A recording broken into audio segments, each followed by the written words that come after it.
স্বাগত ডিবিসি সংবাদে আপনাদের সাথে আছি আমি রিফাত তাসনৌফা। শুরুতেই জানিয়ে দেব আকিজ পশির গ্লাস সংবাদ শিরোনাম। জুলাই গণহত্যার আনুষ্ঠানিক বিচারিক প্রক্রিয়া শুরু। সাবেক ডিএমপি কমিশনার হাবিব সহ ৮ পুলিশ সদস্যের বিরুদ্ধে অভিযোগ দাখিল। সরকারি চাকরি অধ্যাদেশের খসড়া অনুমোদনের প্রতিবাদ, কাজ ছেড়ে সচিবালয়ের ভেতরে কর্মকর্তা কর্মচারীদের বিক্ষোভ।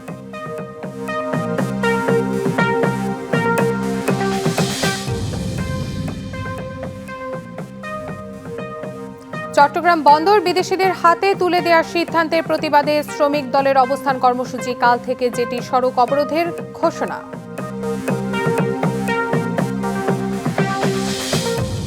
এবং গাজায় আরও তীব্র হয়েছে ইসরায়েলি আগ্রাসন। দক্ষিণাঞ্চলের নারী চিকিৎসকের বাড়িতে আইডিএফ এর হামলায় 10 সন্তানের 9 জনের মৃত্যু।